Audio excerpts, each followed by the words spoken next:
Monte Cristo Homestead, New South Wales. Monte Cristo Homestead, often called Australia's most haunted house. Built in 1884 by Christopher Crawley, a wealthy local farmer, this grand mansion in Junee, New South Wales, was home to the Crawley family for generations. However, its opulent appearance hides a dark history of tragedy, death, and mystery. After Crawley's sudden death in 1910, his widow, Elizabeth, took up strict residence, and it's said that her iron will extended well beyond her own life. Visitors and paranormal investigators have reported sightings of Christopher Crawley's spirit in his old bedroom, often accompanied by the feeling of a cold, unseen presence. His wife, Elizabeth, is also rumored to haunt the property. She was deeply religious, locking herself away for over 2 decades after her husband's passing. Many who visit her room report a suffocating sense of dread and have felt Elizabeth's disapproving stare from the shadows. The homestead's haunted reputation doesn't end with the Crawley family. A maid reportedly fell or was pushed off the balcony, and a stable boy tragically burned to death in his quarters. Other mysterious deaths include a young boy who was dropped down the staircase by a deranged nanny and a caretaker who was shot on the grounds. Each death seems to have left a trace, a lingering energy that many believe has turned Monte Cristo into a paranormal hotspot. Modern visitors have experienced everything from lights turning on and off without explanation to eerie whispers and sudden cold drafts. Others have seen full-bodied apparitions, shadowy figures lurking in darkened rooms, and felt inexplicable chills. Today, Monte Cristo is a popular destination for ghost tours, with many daring thrill-seekers hoping for a brush with the unknown. Stepping into this haunted mansion feels like stepping back in time, with each room holding echoes of the Crawley family's tragic legacy. The Old Melbourne Gaol, Victoria. Next, we venture into the chilling walls of the Old Melbourne Gaol in Victoria, an infamous prison that was once home to some of Australia's most notorious criminals. Established in 1845, the Gaol operated as a maximum security facility where more than 130 inmates were executed by hanging. Among these prisoners was the infamous bushranger Ned Kelly, who was hanged here in 1880. Kelly's defiance in life and death has fueled rumors that his spirit remains within the Gaol's walls. The atmosphere inside the Old Melbourne Gaol is oppressive, filled with echoes of the past. Visitors describe an almost unbearable weight pressing down on them as they walk through the narrow corridors and peek into the tiny, dark cells where prisoners lived in isolation. People report hearing the sound of rattling chains, disembodied footsteps, and even faint cries that seem to come from within the stone walls. Shadowy figures have been spotted lurking in the hallways, and sudden, unexplained cold spots often accompany these encounters. One of the most chilling areas is the execution chamber, where visitors frequently report feeling an overwhelming sense of dread, as if the anguish of those who met their end here still lingers. Some claim to have seen the spirit of Ned Kelly himself, standing stoically in his old cell, while others have heard whispering voices and felt icy touches in empty rooms. Many say that the prison is haunted not only by Kelly, but also by the countless souls who suffered and perished within these walls. Today, the Old Melbourne Gaol is a popular destination for ghost tours, with guides sharing stories of its infamous inmates and eerie phenomena. Walking through this historic prison feels like stepping into another world, a place where time has frozen and the horrors of the past are trapped, forever echoing within these haunted walls. Port Arthur, Tasmania. Our journey continues to Port Arthur in Tasmania, a site steeped in suffering and isolation. Established in 1830 as a penal settlement, Port Arthur was infamous for its harsh treatment of convicts. It was an isolated world, a place where hope was all but abandoned. The bleakness and brutality of Port Arthur have left an imprint, making it one of Australia's most haunted locations. Many convicts who were sent here never left, both in life and in death. Ghostly sightings of men in convict uniforms are frequently reported, roaming the grounds as if still serving their sentences. The Commandant's house, once the residence of the prison's overseer, is a hotspot for paranormal activity. Visitors claim to hear doors slamming shut on their own, echoing footsteps in empty corridors, and whispers that seem to drift through the walls. Some visitors have reported feeling an unshakable sense of dread in the separate prison, where prisoners were kept in complete isolation for days, weeks, or even months. The psychological torment of solitary confinement drove many prisoners to madness. The spirits of these tortured souls seemed to linger in the separate prison, with visitors reporting eerie whispers and a sense of profound sadness and despair. The darkness of Port Arthur's past isn't limited to the convicts, however. After the site closed as a prison, it became the scene of one of the deadliest mass shootings in Australian history in 1996, a tragedy that added another layer of sorrow to this haunted place. Port Arthur offers ghost tours that allow visitors to explore its most haunted areas by lantern light. With every step, you can feel the weight of its history pressing down, the ghostly presence of those who endured its horrors, seeming to follow you, making Port Arthur a truly haunting reminder of Australia's dark convict past. The Princess Theatre, Melbourne, Victoria. In the heart of Melbourne lies the historic Princess Theatre, a majestic building with a ghostly resident. The story goes back to 1888 during a performance of Faust. Opera singer Frederick Federici, who was playing the role of Mephistopheles, tragically died from a heart attack just as he was descending into the stage trapdoor in a dramatic exit. His sudden death left an indelible mark on the theater, and ever since, his spirit is said to haunt the venue. Actors, stagehands, and even audience members have reported seeing a man dressed in formal opera attire wandering the theater, particularly near the stage and in the balcony. Known as the Federici Phantom, his presence is often accompanied by a sudden, inexplicable coldness. Some claim to have felt his comforting presence, as if he's watching over the performances, bringing luck to the productions. His ghost has even become somewhat of a good omen among the theater community, with an open seat reserved for him on every opening night. The theater's staff have witnessed countless eerie occurrences, lights turning on and off, strange noises echoing through the empty auditorium, and sudden chills that make hairs stand on end. During late rehearsals, performers have reported catching glimpses of Federici in the corner of their eyes, only to find the space empty when they turn to look. Despite its haunted reputation, the Princess Theatre is beloved, and Federici's spirit is seen as a friendly, albeit ghostly companion. Visitors and locals alike are drawn to the theater, hoping for a brush with the supernatural, making the Princess Theatre a fascinating blend of beauty, culture, and the paranormal. The National Film and Sound Archive, Canberra, ACT. The National Film and Sound Archive in Canberra may seem an unlikely haunted location, but its origins reveal a darker side. Originally, the building served as a government morgue, and its eerie past seems to linger, adding an unsettling presence to its extensive collection of Australian film and audio.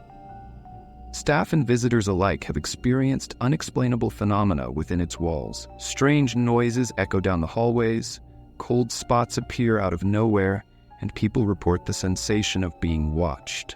Security guards have reported seeing figures on security cameras that disappear upon investigation, and there's an area of the building where footsteps are often heard late at night, despite no one being there. Many believe that the spirits of those once housed in the morgue have remained, with some linking these hauntings to artifacts in the archive. Film and sound have a way of capturing memories, and perhaps the emotions tied to these objects have a role in the hauntings. One particular spirit that's frequently mentioned is known as the Woman in White, who is seen wandering the halls, vanishing suddenly whenever anyone approaches. The Film and Sound Archive is a reminder that history often leaves behind echoes, and the building's transformation hasn't erased its ghostly legacy. For those brave enough to explore its corridors, the archive offers a haunting experience that goes beyond its collection of Australia's media history. The Fremantle Arts Centre, Western Australia. Once a lunatic asylum, the Fremantle Arts Centre in Western Australia has a chilling past that some believe has left an indelible supernatural mark. Built in 1864, the asylum was known for its poor treatment of patients, many of whom suffered greatly within its walls. The harsh conditions and the anguish of the mentally ill are said to linger, creating an atmosphere that's as haunting as it is captivating. Strange occurrences are commonplace.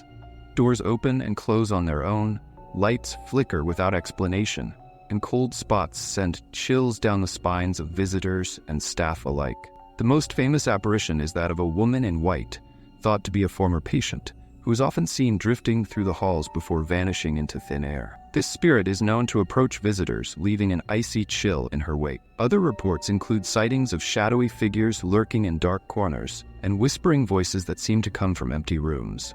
While the Fremantle Art Center is now a hub for art and culture, its dark history remains palpable. Many who visit can feel the energy of the past residents, their pain embedded in the very walls. The site offers ghost tours that allow people to explore these haunted spaces, walking in the footsteps of those who came before.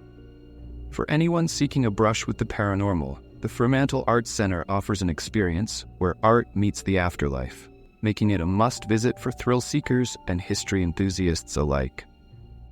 The Q Station, Sydney, New South Wales. The Quarantine Station, or Q Station, located on Sydney's North Head, is one of Australia's most haunted locations, with a history as unsettling as it is tragic. Established in the 1830s, this quarantine facility was designed to prevent the spread of infectious diseases by isolating newly arrived immigrants.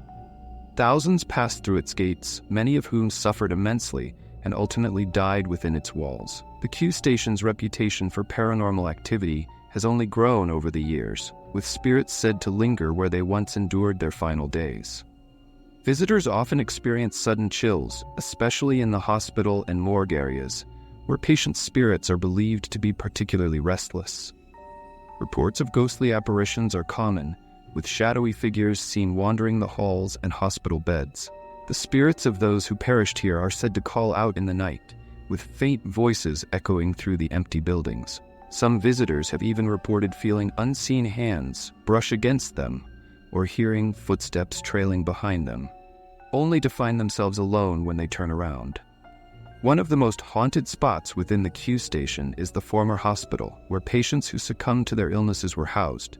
Here, people report feeling an intense sense of despair, as if the walls themselves remember the suffering of the souls lost. Those brave enough to explore the Q Station at night can embark on a ghost tour that takes them through its darkest corners, revealing a hauntingly tragic past that lingers to this day. With its tragic history and eerie atmosphere, the Q Station has become a popular destination for paranormal enthusiasts and history buffs alike, offering a chilling look into Australia's colonial past and the souls seemingly trapped there. The North Kapunda Hotel, South Australia. The North Kapunda Hotel, located in South Australia, is renowned as one of Australia's most haunted pubs. Built in the mid-1800s, this establishment has been a gathering place for locals, travelers, and, according to legend, ghosts. The hotel's dark history includes tales of violence, death, and despair, and its reputation for paranormal activity has only intensified over time. Visitors and staff frequently report encounters with eerie apparitions. The most notorious spirit here is the blacksmith, a menacing figure who is said to target men who challenge his presence. Guests who encounter this ghost report feeling sudden, aggressive shoves, cold hands grabbing them, and even hearing deep, guttural growls. Some believe that the blacksmith was once a patron of the pub who met a violent end, and now his spirit remains, haunting those who dare cross his path. But the blacksmith isn't the only ghost haunting the North Kapunda Hotel. Several other spirits are said to linger in the building, including the ghost of a young girl who is often seen wandering the hallways. Shadowy figures lurk in dark corners, and unexplained cold spots send shivers through guests. People report hearing faint whispers, eerie footsteps, and the feeling of being watched, especially in the older parts of the building. The North Kapunda Hotel embraces its haunted reputation, offering ghost tours and paranormal experiences for those brave enough to stay the night. It's a place where the past feels unnervingly present, and each room seems to hold its own secrets. For those who dare to visit, the North Kapunda Hotel promises an unforgettable, spine-chilling experience with the unknown. Airedale Lunatic Asylum, Victoria.